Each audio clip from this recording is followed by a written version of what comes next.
Hello friends, welcome to versatile works. आज की video में हम आपको बताएंगे यूपी टेट के लिए हिंदी के कुछ क्वेश्चंस। ये क्वेश्चन बहुत ही इंपॉर्टेंट है और पिछले कई सालों में इन क्वेश्चंस को बार बार पूछा जा चुका है। उन्हीं क्वेश्चंस का ये निचोड़ है ये वीडियो।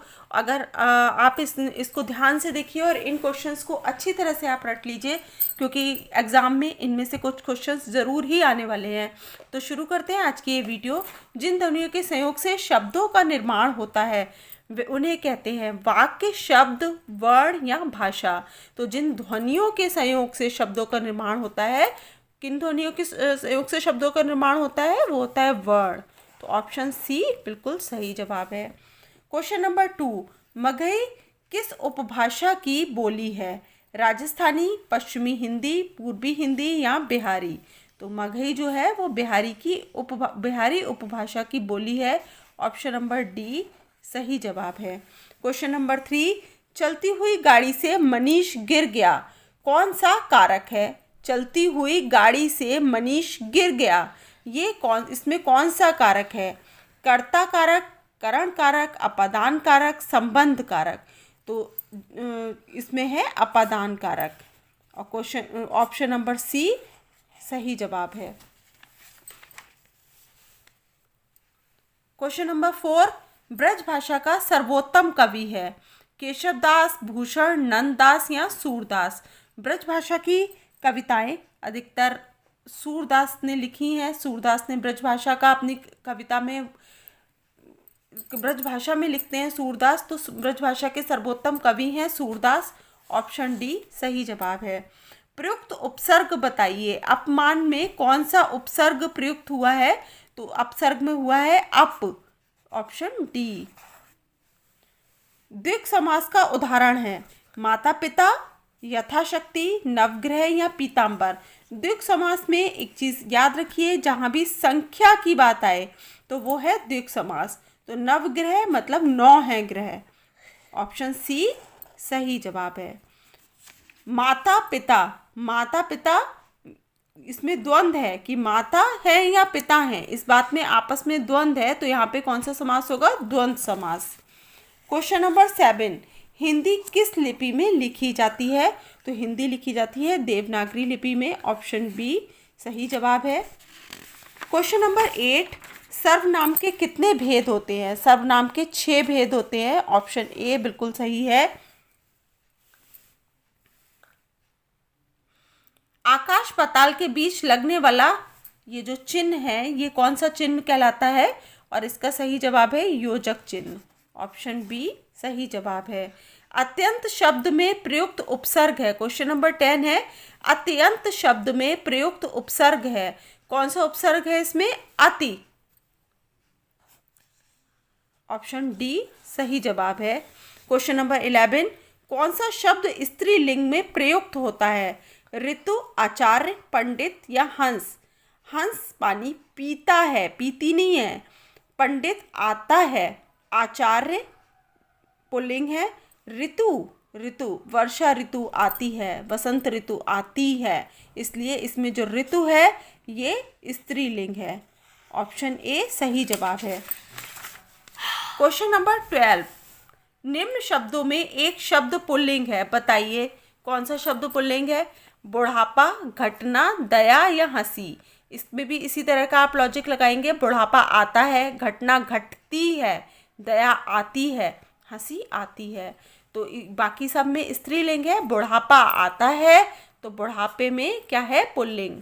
तो ऑप्शन ए सही जवाब है।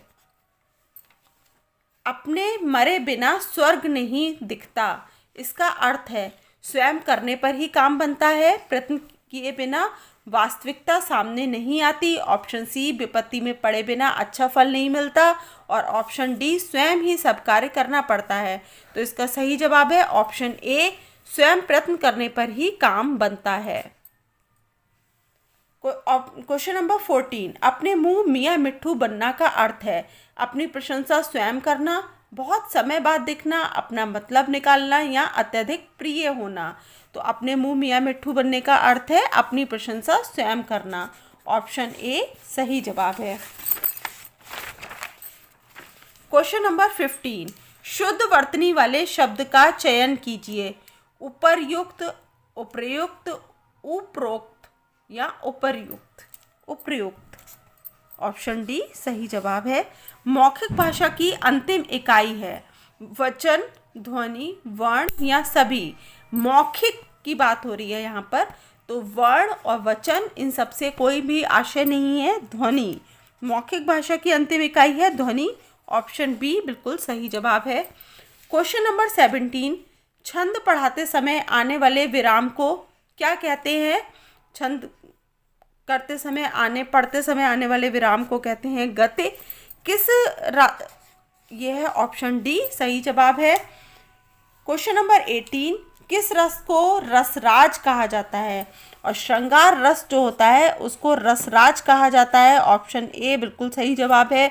इसके अलावा ऑप्शन है वीर रस, हास्य रस या इनमें से कोई नहीं। तो ऑप्शन ए जो है वो सही है। क्वेश्चन नंबर 19, भाषा के लिखित रूप में बात करते हैं लिखकर, बोलकर, ए व बी दोनों या कोई नहीं। तो जब बात लिखित रूप की हो रही है तो इसमें बोलने से कोई भी मतलब नहीं है। इसका जवाब सही है ऑप्शन ए, लिखकर। व्याकरण भाषा के बताता है नियम, काम, ए एंड बी दोनों या कोई नहीं। जो व्याकरण है वो भाषा के नियम बताता है। ऑप्शन ए सही जवाब है। पुष्प कौन सा शब्द है?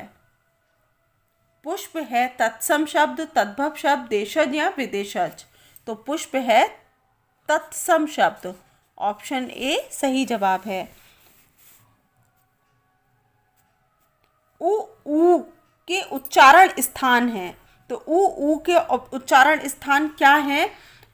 इसमें आप अपना मुंह को चलाइए, बोलकर देखिए कि दंत से इसकी आवाज़ आ रही है, कंठ से आ रही है, ओष्ठ से आ रही है या होंठ से आ रही है। तो होंठ इसमें उपयोग नहीं होता है। जब इसके उच्चारण का हम जब एक क्लास तय करते हैं तो उसमें दंत, कंठ और ओष्ठ बोला जाता है, होंठ नहीं बोला जाएगा। तो इसमें जो है जब हम ऊ तो हमारे ओष्ठ से काम लिया जा रहा है। तो इसमें ऑप्शन सी सही जवाब है। क्वेश्चन नंबर 23, मात्राएं कितने प्रकार की होती हैं? मात्राएं 2 प्रकार की होती हैं, लघु और दीर्घ। तो ऑप्शन ए, इसमें आप जो स्वर है उनकी मात्राओं पर ध्यान ना देकर, क्योंकि उस तरह का ऑप्शन इसमें दिया हुआ नहीं है, तो आप 2 पर निशान लगाएंगे अगर ये वाला क्वेश्चन आता है। तो मात्राएं कितने प्रकार की होती हैं? 2 प्रकार की।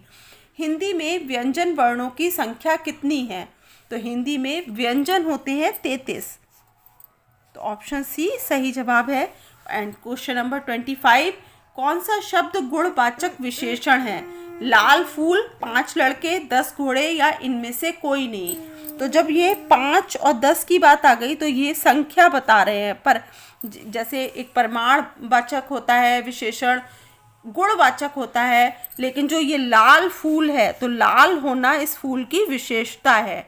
तो इसलिए इसका ऑप्शन ए बिल्कुल सही है। उम्मीद है आप लोगों ने भी मेरे साथ साथ इन क्वेश्चंस को सॉल्व किया होगा और अपना स्कोर भी चेक किया होगा। Best of luck to all of you. Okay, bye bye.